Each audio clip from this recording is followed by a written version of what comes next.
tell you, the governor's heart was colder than the Yukon in mid-February. Jessilyn Harney becomes Jessie Straight.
Howdy, folks. Welcome to the second episode of How the West Was Read. I'm Sass, self-proclaimed book nerd, history enthusiast, and digital creator of sorts, and I am your guide for this literary expedition. This here is real. She's a horse. On today's episode, we're traveling through John Larison's historical fiction novel, Whiskey When We're Dry. The story takes place out here on the plains in the 1860s, after the American Civil War. Our narrator is a young girl named Jessilyn Harney. Jessie is the daughter of Milton Harney, who was a Yankee sharpshooter during the war. Her mother, Rosa, is described as Spanish-speaking and can assumed to be Mexican. Rosa sadly passes away soon after giving birth to Jessie. Noah, Jessie's brother, is 5 years old at the time of their mother's passing. Thus, Jessilyn grows up the lone female in her household. And although her gender relegates her to doing the traditional domestic duties, Jessie takes after her pa and brother in her love of shooting guns. It's a skill that will serve her well later in the story. Milton and Noah are continuously at odds over Milton's drinking, until one day, a teenaged Noah storms out on the family after a particular incident. When Milton too is lost, Jessie finds herself in about the most precarious circumstances one can be in here on the frontier. A girl, all alone, with no male relatives to help her tend to the family's land or livestock.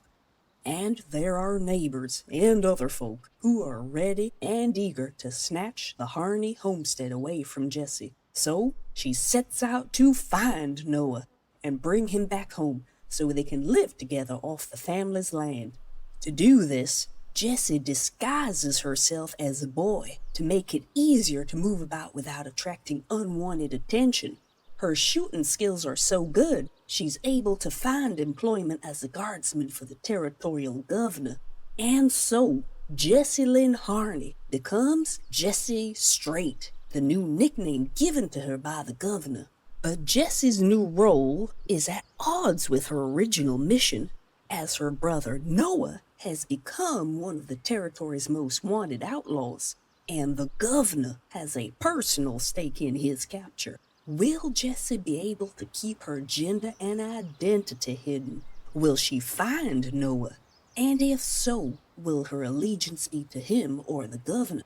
I tell you, this story had more twists, turns, and treachery than the Oregon Trail.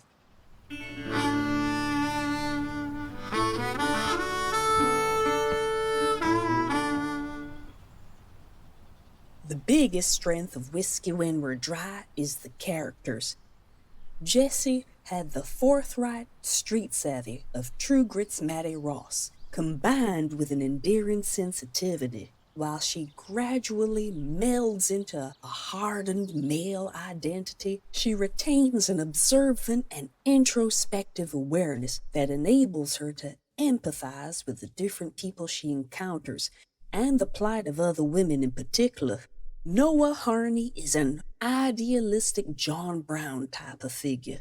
We met the abolitionist John Brown in episode 1 of this series, and he is mentioned at the beginning of this novel during the time Jesse's parents briefly settled in Kansas.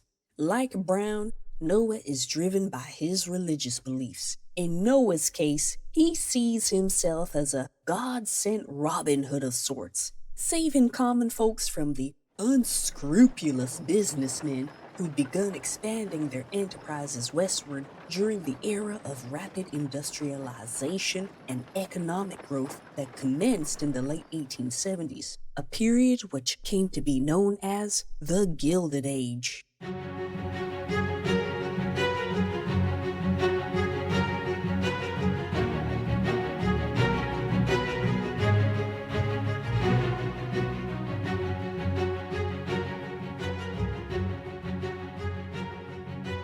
The Gilded Age is a term that was coined from Mark Twain and Charles Dudley Warner's novel entitled The Gilded Age, A Tale of Today, which was published in 1873.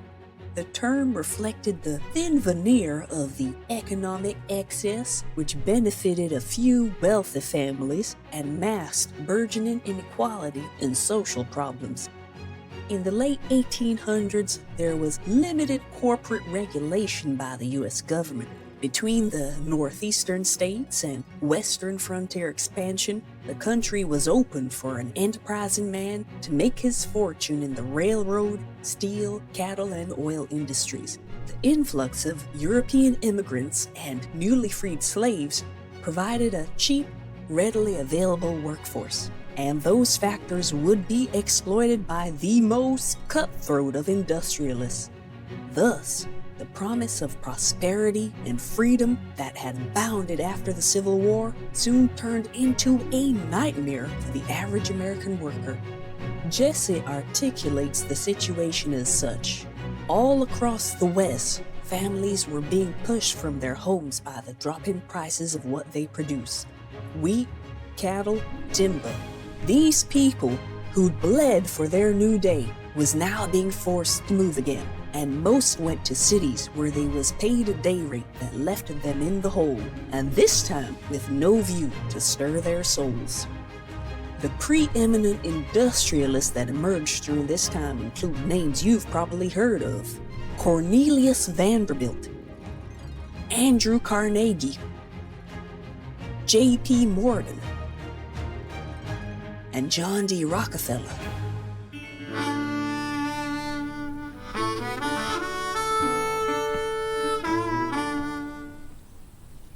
Robber baron was a derogatory term used to describe these men. While their business pursuits paved the foundation for railway infrastructure, the success of Wall Street, and educational and philanthropic institutions that exist in America to this day, overall, their exploitative practices established the frameworks for the wealth gap, reduction of workers' rights and squelching of union organization, and damaged the environment.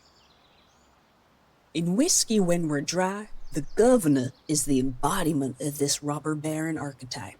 He confides in Jesse that, contrary to popular belief, he did not earn his wealth through sweat and toil during the California gold rush of '49. Rather, the governor cheated his mentor out of his mine holdings and used that ill-gotten wealth to buy his way into political standing. The governor's own mother describes him to Jesse as such.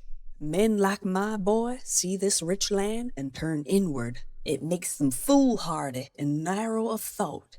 They don't see the place but for their own reflection in it.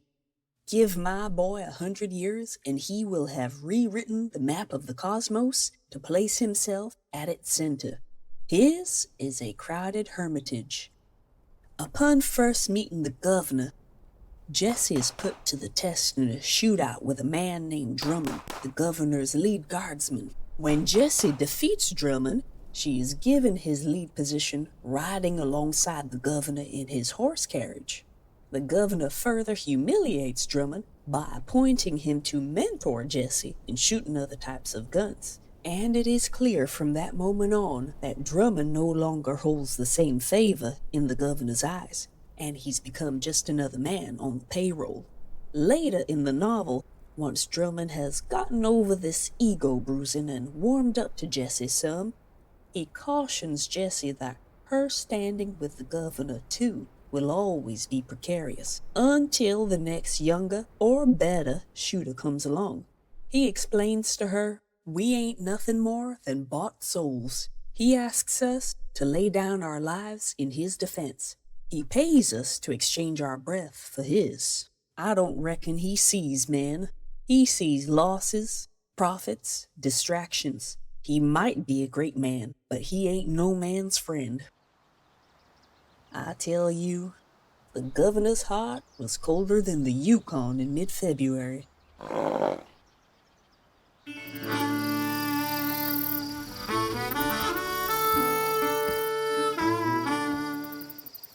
Primary social commentary in the novel is, of course, the issue of gender.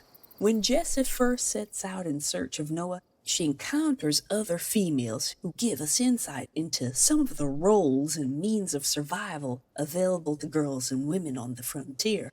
There's straight-eyed Susan, a middle-aged trick shooter at one of the town markets. Lily Flower, real name Elizabeth Emily Montclair, a 14-year-old orphan who survives by working in a brothel. There's Constance, the governor's daughter, who's engaged to a senator, and although she grew up privileged and could have lived in comfort with her mother back east, she has a rebellious spirit that makes her suited for life in the West. And then there's Annette, a Native American woman who also passes as a man and is a member of Noah's posse. Almost every woman Jessie encountered recognized something was amiss in her disguise. A kind of woman's intuition, but even if they suspected Jessie was female, they kept her secret in an implicit understanding. The topics of queerness and gender identity are also explored through male and female characters. For Jessie, passing as male is at first necessitated by her circumstances, but I found it interesting that she eventually becomes so good at passing as a man even she herself has to question if it's really an act.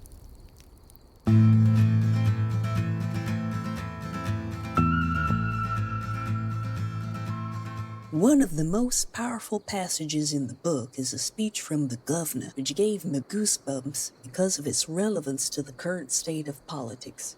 The governor pontificates, I speak here of our republic, of our dignity, of our standing among the greatest civilizations of the world. These southern men I deal with, they are forever warring. Even as they move west, as they have done in droves, they yet carry their anger at being crushed before the eyes of their servants. They seek to pass their resentments to their offspring, who will no doubt pass it to theirs. It is a poison that will transcend generations. And so, they must be made known that here, in our West, each man is made not by his father's failings, but by the character of his own grit.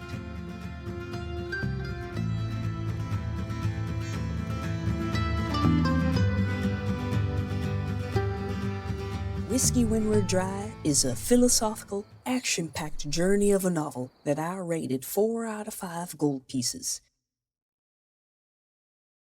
Jessilyn Harney, aka Jessie Straight, is an unforgettable heroine, and Noah, the governor, and other supporting characters were all strong in their own right.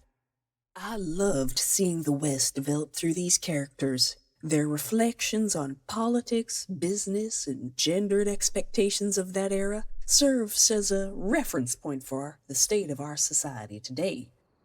If you have read the novel or have any recommendations for other unlikely Western heroes or heroines, mosey on down to that there comment section. Before I take my leave, I want to thank you for watching. I'd be much obliged if you'd like this video and subscribe if you haven't already. It is rough algorithmic terrain out there and I do have a long way to travel. Don't be a stranger now. Until next time.